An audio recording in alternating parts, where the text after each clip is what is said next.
Saudara-saudari, marilah kita mendengarkan renungan dengan judul Berjaga-jagalah senantiasa,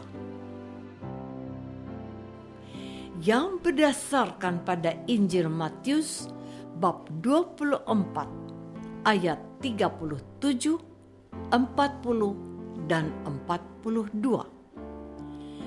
Sebagaimana halnya pada zaman Nuh, demikian pula halnya kelak pada kedatangan Anak Manusia.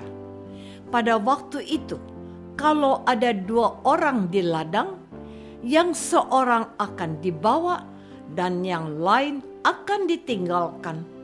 Oleh karena itu, berjaga-jagalah, sebab kamu tidak tahu pada hari mana Tuhanmu datang. Dalam nama Bapa dan Putra dan Roh Kudus. Amin. Saudara-saudari terkasih dalam nama Tuhan Yesus Kristus. Pada suatu hari, Yesus memberi nasihat kepada para muridnya. Kedatangan Anak Manusia kelak adalah sebagaimana halnya pada zaman Nuh. Pada waktu itu, sejak sebelum air bah datang, orang-orang mengisi hidupnya dengan makan dan minum, kawin dan mengawinkan, sampai kepada hari Nuh masuk ke dalam bahtera dan air bah datang. Mereka masih tetap tidak tahu akan sesuatu sebelum air bah itu lalu datang dan melenyapkan mereka semua. Maka demikian pula lah halnya kelak pada kedatangan Anak Manusia. Pada waktu tersebut, kalau ada 2 orang di ladang, yang seorang akan dibawa dan yang lain akan ditinggalkan. Kalau ada 2 orang perempuan sedang memutar batu kilangan, yang seorang akan dibawa dan yang lain akan ditinggalkan. Oleh karena itu, berjaga-jagalah, sebab kamu tidak tahu pada hari mana Tuhanmu datang. Saudara-saudari terkasih, Tuhan Yesus melanjutkan nasihatnya kepada para murid. Ketahuilah ini, jika tuan rumah tahu pada waktu mana pada malam hari pencuri akan datang, sudahlah pasti ia berjaga-jaga dan tidak akan membiarkan rumahnya dibongkar.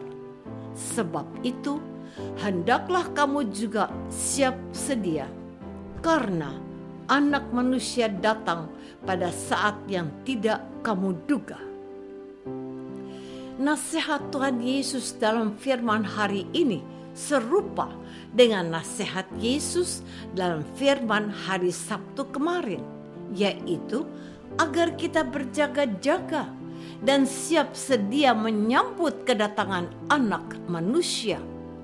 Meskipun demikian, paparan firman pada hari ini lebih menekankan pada situasi unknown, di mana tidak ada seorang pun yang tahu kapan waktunya Anak Manusia datang, kecuali Allah Bapa sendiri yang mengetahuinya.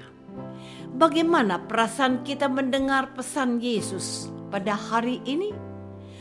Apakah kita merasa cemas dengan ketidakjelasan dan takut termasuk ke dalam kelompok manusia yang tidak diselamatkan pada saat hari Tuhan datang? Apakah hati kita lalu tergerak untuk bertobat dan mempersiapkan diri menyambut Tuhan?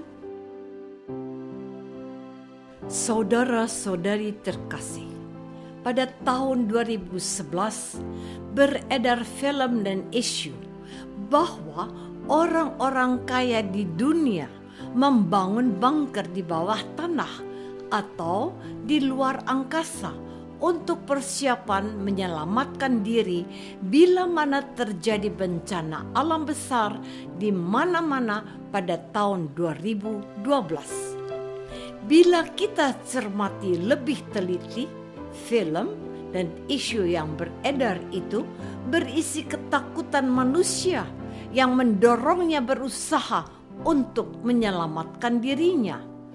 Dalam materi psikologi, perilaku ini disebut sebagai reaksi fight atau melawan penyebab kecemasan. Perilaku ini merupakan reaksi psikis yang spontan untuk perlindungan diri, seperti halnya gerak refleks tangan yang menjauhi api saat api menyambar tangan. Apakah reaksi batin yang melawan penyebab kecemasan merupakan perilaku berjaga-jaga seperti yang Yesus anjurkan? Anjuran Yesus mengenai perilaku berjaga-jaga dalam firman hari Sabtu kemarin menerangkan bahwa kita perlu menjaga hati agar tidak syarat dengan kepentingan duniawi.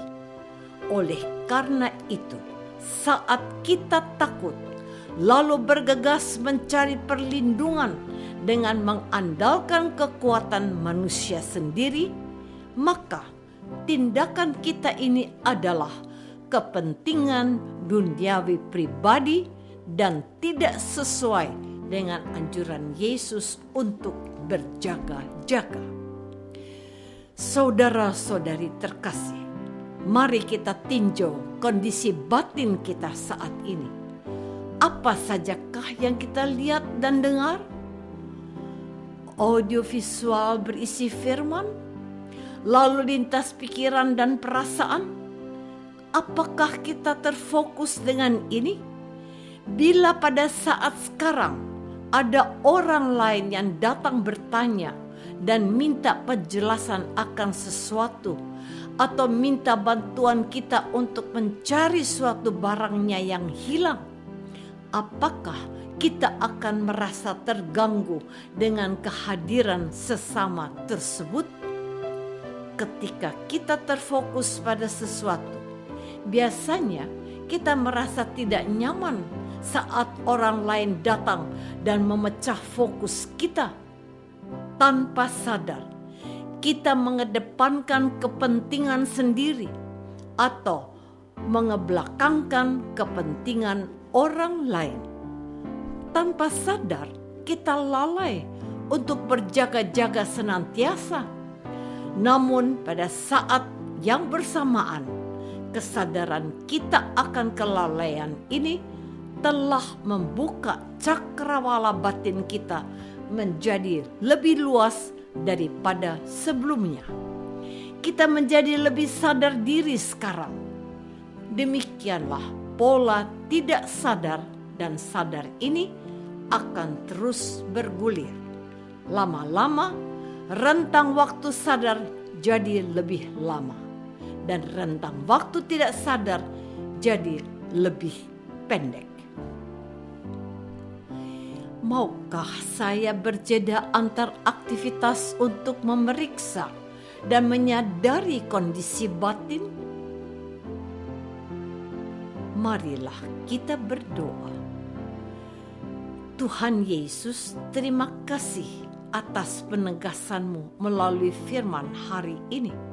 Kami sadar, kami masih seringkali sibuk dengan pikiran, perasaan, dan agenda kegiatan kami sendiri.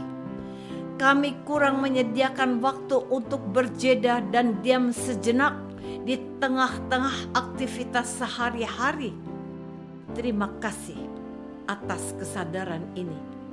Kami percaya Engkau setia membimbing kami untuk berlatih hening dan hidup bersama denganmu. Amin.